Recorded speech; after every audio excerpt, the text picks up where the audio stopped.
बिहार विधानसभा चुनाव 2025 को लेकर कई तरह के सियासी खबरों को हमने पड़ताल करना शुरू किया है। इसी दौरान एक खबर हमारे सामने आई है जो हम आपको बताना चाहते हैं। आप सच टॉक्स को देख रहे हैं और आज के खबर के केंद्र में वो तमाम बड़े चेहरे हैं जिनका टिकट एनडीए ने 2024 के लोकसभा चुनाव में काट दिया था। इस खबर में हम आपको विस्तार से एक एक करके उन चेहरों को दिखाएंगे, बताएंगे कि किसे किस पार्टी से कहां से टिकट मिलने की संभावना है। जिस नाम की चर्चा सबसे पहले हम करेंगे वो नाम है सतीश चंद्र दुबे का, जो केंद्रीय मंत्री हैं, राज्यसभा के सदस्य हैं, लेकिन उनका कार्यकाल काफी कम बचा हुआ है राज्यसभा का। और अब चर्चा है कि सतीश चंद्र दुबे को बगहा या नरकटियागंज से बीजेपी का उम्मीदवार बनाया जा सकता है। अब देखिए, जो सियासी सूत्र होते हैं वो सियासत से जुड़े लोग होते हैं।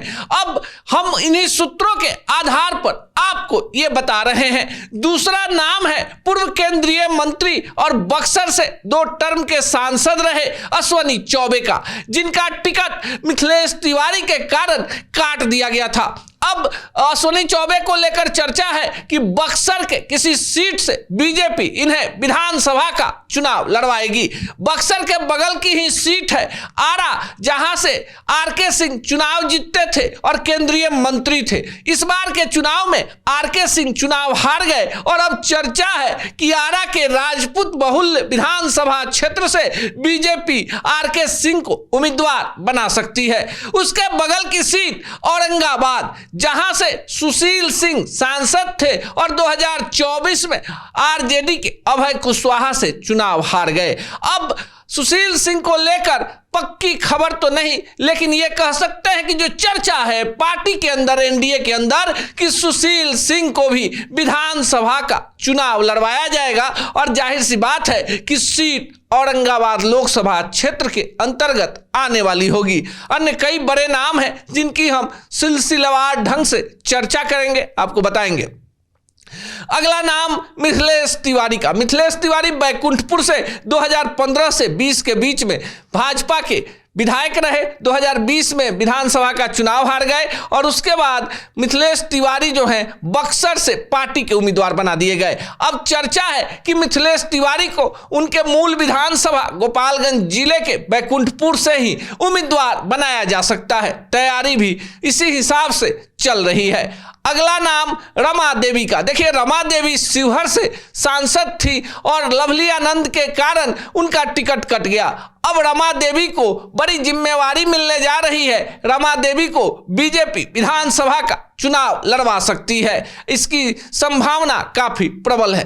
अगला नाम जो हम आपको बताएंगे वो है महाचंद्र सिंह का। देखिए, महाचंद्र सिंह एमएलसी हुआ करते थे कांग्रेस के, बाद में वो जदयू में आए, फिर हम में गए और उसके बाद बीजेपी में आ गए। महाचंद्र सिंह भी सारण के किसी सीट से, जहां भूमिहार मतदाताओं की संख्या ज्यादा है, वहां से विधानसभा का चुनाव लड़ सकते हैं।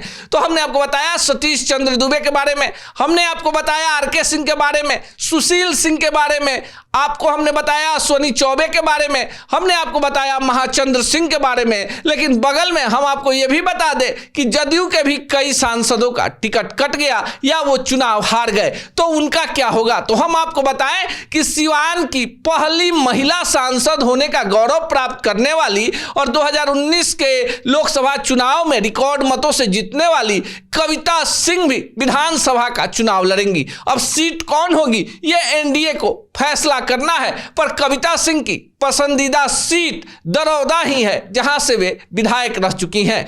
अगला नाम है दुलाल चंद गोस्वामी का। दुलाल चंद गोस्वामी जदयू के बड़े नेता और कटिहार से सांसद थे, इस बार चुनाव हार गए और दुलाल चंद गोस्वामी विधानसभा का चुनाव लड़ेंगे, इसमें कोई किंतु परंतु नहीं है। ऐसा ही एक नाम है चंदेश्वर प्रसाद चंद्रवंशी का, जो जहानाबाद से जदयू के सांसद थे और 2024 में चुनाव हार गए। अब इनके बारे में भी चर्चा है कि चंदेश्वर प्रसाद चंद्रवंशी को जहानाबाद के ही किसी सीट से आजमाया जा सकता है। ये तमाम नामों के अलावा पूर्णिया सांसद संतोष कुशवाहा के भी नाम की चर्चा है, जो पप्पू यादव से मामूली मतों के अंतर से चुनाव हार गए।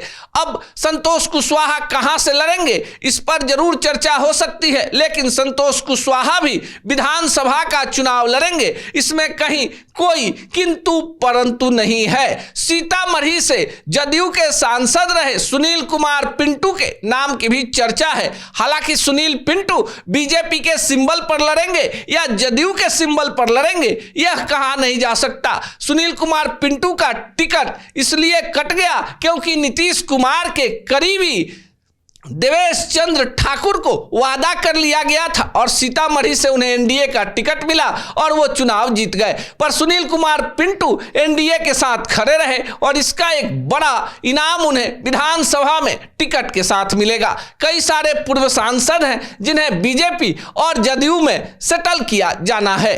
आपको ये खबर कैसी लगी, कमेंट बॉक्स में जरूर बताएं।